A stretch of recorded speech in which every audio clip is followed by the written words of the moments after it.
मैं हूं सिद्धार्थ हुसैन और आज हम बात करेंगे फिल्म लिपस्टिक अंडर माय बुर्का की।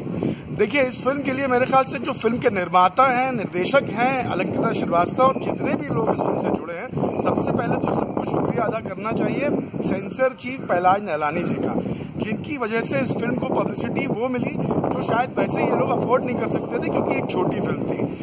अब तय करना है मुश्किल है कि पहले पहलाज जी की बात करूं या पहले फिल्म की बात करूं। चलिए मानसिकता की बात कर लेते हैं। फिल्म की मानसिकता उन मर्दों के बारे में है जो सोचते हैं कि जितनी वो छूट देंगे औरतों को, उस हिसाब से औरतें चलेंगी। पहलाज जी भी कुछ इसी सोच के मानसिकता के आदमी लगते हैं, तभी वो इतना डरते हैं इस तरह की फिल्मों से। और खुद उन्होंने क्या बनाया है उसकी बात अभी हम आगे करेंगे। पहले बात करते हैं फिल्म की कहानी की। ये कहानी है 4 महिलाओं की जो अलग अलग वर्ग से आती हैं और उम्र उनकी अलग अलग है।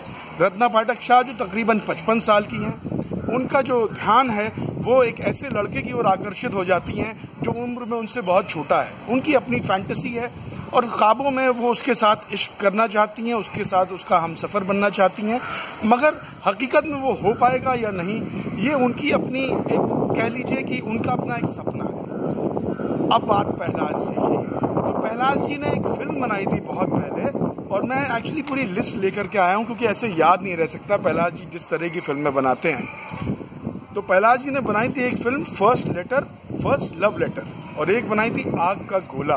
तो पहलाज जी मुझे पता नहीं है, लेकिन ये फिल्में काफ़ी संस्कारी लगती हैं, नामों से ही लगता है।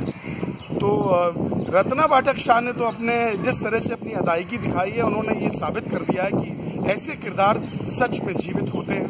और कोई बुरी बात नहीं है कि अगर एक बड़ी उम्र की महिला अगर एक छोटे उम्र के लड़के के साथ उसका हमसफ़र बनना चाहती है या उसके साथ हम बिस्तर होना चाहती है। क्योंकि अगर लड़के ये करते हैं तो उनको तो कैसेनुमा आप कह देते हैं, मगर अगर लड़कियां या किसी भी उम्र की लड़की अगर करें तो आप तय कर लेते हैं कि ये फिल्म महिला प्रधान है और महिलाओं के लिए नहीं है, ये आप जैसा मर्द तय करेगा। तो सुभान अल्लाह इस बात के लिए।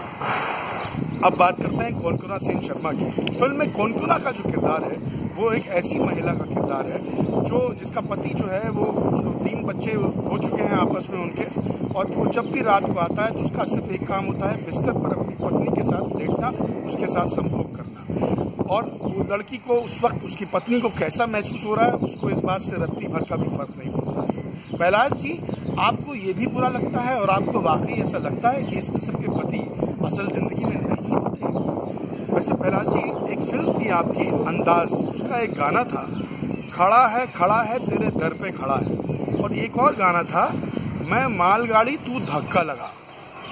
कमाल के संस्कार हैं पहलाज जी आपके, हैं।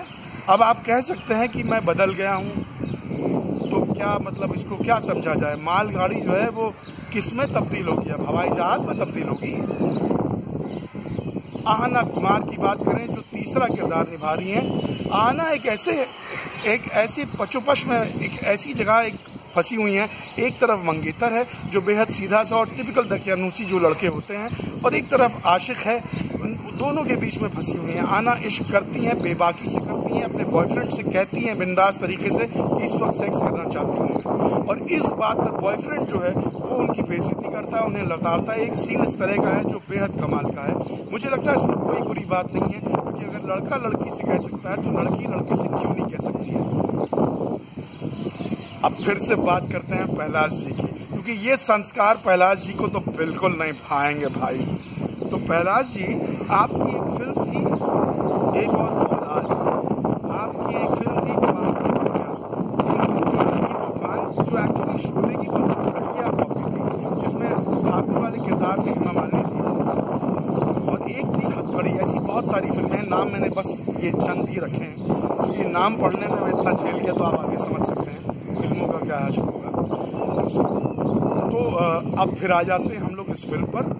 तो जो चौथा किरदार है वो प्लाबिता ने निभाया है, जो फिल्म में जो इन चारों में सबसे छोटी लड़की है, जो एक मुस्लिम परिवार की है, और उसके फादर मदर जो हैं वो बुर्का बनाते हैं, बुर्का सीते हैं। तो वो कहते हैं लड़की का काम ये है या खाना पकाए या बुर्का सिए और बुर्के में ही कॉलेज जाए। मगर लड़की एक रॉक स्टार बनने का सपना देखती है, कॉलेज जाती है, जीन्स जो लोग जीन्स का बहिष्कार करते हैं उनका बहिष्कार करती है, लेकिन उसकी अपनी कमजोरियां भी हैं और कुछ ऐसी मजबूरियां हैं जिसके तहत वो कुछ ऐसा कर देती है, कुछ ऐसी चोरी कर देती है जो उसे नहीं करनी चाहिए। मगर ये भी मानसिकता दिखाई है कि हमारा समाज, हमारे घर वालों का अगर प्रेशर होगा तो ना चाहते हुए भी कई बार हम गलत कदम उठा लेंगे, और उसमें भी गलती उस बच्ची की नहीं है, गलती माँ बाप की है। अब बात करते हैं फिर से पहलाज नैलानी साहब की। तो पहलाज नैलानी जी को लगता है कि इस फिल्म का जो सार है, जो कहानी है, वो औरतों को गुमराह कर देगी।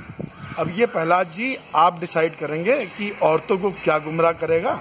मेरे ख्याल से आपको अपने घर की जो महिलाएं हैं उनसे भी एक बार बात करनी चाहिए, फिर चाहे वो आपकी माता हों, आपकी बहनें हों, आपकी बच्चियां हों, या फिर दोस्त अहबाब की बच्चियां हों। मेरे ख्याल से बहुत ज़रूरी है, आपको इस वक्त सख्त ज़रूरत है। हालांकि इस फिल्म में एक बात है कि हर जगह हर किस्म के लोग होते हैं, शायद इसी वजह से पहलाज जी आप इस फिल्म को भले एक्सेप्ट न करें, आप जैसे लोगों को इस सोसाइटी ने एक्सेप्ट किया हुआ है। कहीं ना कहीं इस बात पे सेंसरशिप अगर कहीं लग जाए जनाब मज़ा आ जाए। अब बात लिपस्टिक अंडर माय बुर्का की, तो लिपस्टिक अंडर माय बुर्का का ज़माना गया। बुर्का जो है वो हटा के लिपस्टिक लगाने की ज़रूरत है, ठीक उसी तरह से जैसे मर्दों को भी अपने दिमाग के अंदर जो दकियानूसी बुर्का है उसको भी हटाने की उतनी ही सख्त ज़रूरत है।